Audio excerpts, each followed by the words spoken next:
I'm Ben Meyer. And I'm Rob Wright. And this week we wanted to talk a little bit about the venerable id Software. Yes. Last week, as many of you know, was QuakeCon 2008 in Dallas. And while we weren't there was definitely kind of a lot of news coming out. Huge news. And we were thinking about, we haven't heard a lot from id in recent years, but it seems like they got a little something going, but not much in the past. I mean, it's been a strange time, I think, for id. The last 8, even 10 years has been a little bit slower for them. I mean, a lot of people don't realize they haven't had an in-house title that they've developed on their own since Doom 3 in 2004. And that game looked really great at the time, but it was ultimately disappointing for a lot of people, including myself. It did not really... Expectation games for that were huge, though. Huge. They really haven't... I mean, they've had games. They've had Quake 4. They've had Enemy Territory Quake Wars. This was a great game. Yeah, I mean, those games were good, but they weren't developed by id. They were produced by id, designed by a third party. So, a lot of people were looking forward to seeing id kind of get back on the horse and really come up with some new stuff. And they've... they did have a successor to Doom 3 called Darkness in development that they were doing. It got canceled. I guess the word was that it was too much like Doom 3. Yes. It wasn't distinctive enough. Who knows what actually probably were the some problems. Doom 3-esque faults Yes. with that game that they just said we can't correct. So. But now it's looking like, coming out of QuakeCon, that they have a little momentum and they have kind of a schedule of things that they're trying to do that really look interesting. Rage definitely being one of them. I think that's the first title on the list, I think, because not only is it the one that's probably closest to being finished in the development cycle, but it's new IP. And it's going to be its first title developed in-house since Doom 3, so definitely intriguing. Rage.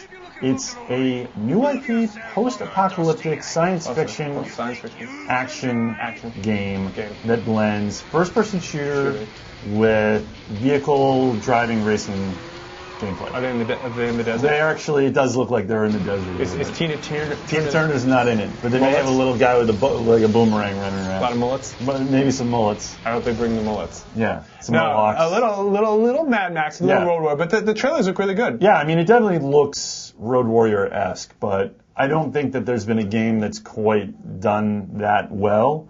And this game does have its kind of own, I guess, unique design look to it. If you've caught the trailer, then you know what I mean. No, it's definitely got a lot of promise. It'll be the first game to use the Tech 5 engine from a new graphics engine. Very intriguing. And an interesting note about this game is that during his keynote at QuakeCon, John Carmack came out and talked about it and talked about the console versions of the game. And he said that the PS3 version was actually going to look better than the 360 version because of the disc capacity for a Blu-ray disc. I thought that was kind of interesting. They were speculating that maybe they'll release a Blu-ray version for the PC as well because the prices for those are coming down for the PC, and by the time that the game comes out, well, who knows? Yeah. Every time I hear Tech 5, though, I think of like Ice Cube, like a Tech 9 in the bushes. Does that happen for you? All right, Cube. Okay, relax. Sorry. All right, another game that began a little buzz, Quake Live. Yeah. It's based on the Quake 3 Arena engine. Yeah. But it's an online multiplayer, and it's browser-based, and then they're going to have the in-game ads. And so it's free, yeah. It's free. That translates to free. Yeah. And it seems like a trend with a lot of these PC games. Obviously you can run it on just about anything, which is great, and there's no DRM to worry about. So it's in beta now, and there's some guys playing it here at the office that are probably playing it a little too much. Yeah, we have a couple of people playing it a little bit too much. It's cutting into their productivity. But I can understand that. It's something that you can play, load up easily, and just get right into. And, they've updated the graphics, they've polished them, and they've added some matchmaking multiplayer features. Definitely going to improve the thing. So, very intriguing. Another title that's in the works. This one's a little bit further down the road, a couple years, 2-3 years, but Doom 4.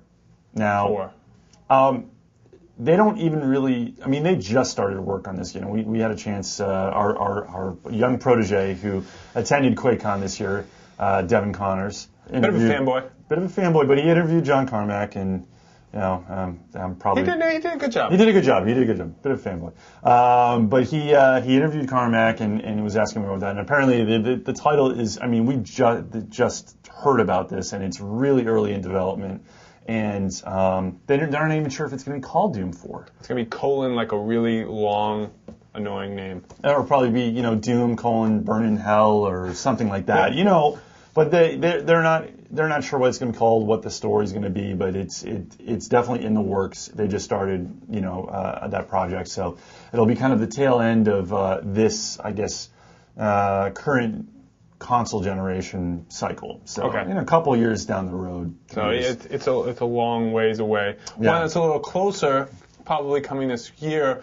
A reboot of a classic id franchise is Wolfenstein. Stein.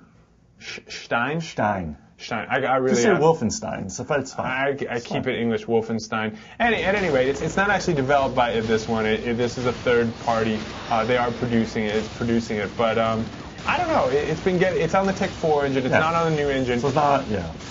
But I saw the trailer and I like the way it looked. Yeah, it's been getting some so buzz. Yeah, it hasn't been getting the type of buzz and interest that Rage has, obviously. But I'm a big Wolfenstein fan. Not Wolfenstein, Wolfenstein. And I'm definitely looking forward to it. I like the whole science fiction kind of weirdo Nazi, World War II stuff. And if they bring any like hot Nazis like they had at QuakeCon, that would be a good thing. Hot Nazis at QuakeCon. Devin did some investigative reporting on that. That's so on PC. But anyway, it's interesting. They did talk about a couple other things. They at the show, it said that there's currently no plans for a Quake 5. Yeah. Yeah. Unfortunately, but they did say that a Doom 5 is at least being philosophically thought about. Yeah. After Doom 4. So you can imagine if you can get excited for something really far down the line, this would be on a Tech 6 engine, and they want it to be a launch title for the PS4 and that generation. Yeah, they're always thinking one step ahead, apparently. I mean, they're trying. They're trying. It's already kind of in the plan, I guess. So the last thing we wanted to talk about actually was something that Carmack mentioned a lot. Maybe you saw some of the quotes from this past week. He's very into the iPhone as a piece of hardware and as a potential gaming platform. Yeah. He said stuff like it's as powerful as the Dreamcast and more powerful than the PSP and the DS combined. And he just really thinks it has a lot of potential. They're already porting over some id IP, Orcs and Elves and the Doom RPG that they've had on mobiles. But they're also working on a Wolfenstein RPG that's new IP and a mysterious graphically intensive title that's really supposed to put the iPhone through its paces, but we don't know much about it. But he seems to be really psyched about it. I'm psyched about that. I've been loving playing the iPhone games. Do you really play a graphically intensive game on the iPhone? I think I really believe that you might be able to. My big issue is that the battery power gets zapped when you're playing like Tetris. So I can't imagine playing a really graphically intensive game and having your battery life. It's like having one of those desktop replacements and unplugging it. You're not going to get a lot of battery life out of this thing. Yeah. Unless they do something radically different. I guess if anybody could make that work, it would be the guys that did. So it'll be interesting. I mean, that might actually win me over. But for me, just make Doom 4. Get Rage finished.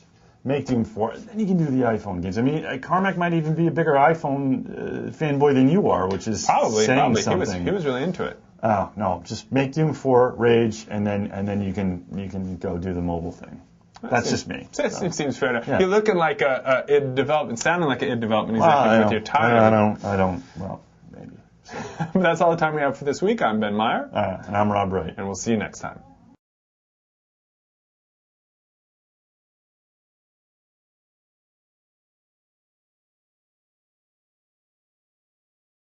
QuakeCon was a lot of fun. You had a party in your room. Yep. A lot of interesting people there. Some hot Nazis. Some hot Nazis. Yeah. Big Mario fan. Let me ask you something. Minibar? I took some M&Ms. I swear to God, if there's any minibar charges on that hotel bill, you're fired. I took some M&Ms in a Snickers bar. Yeah, you're fired.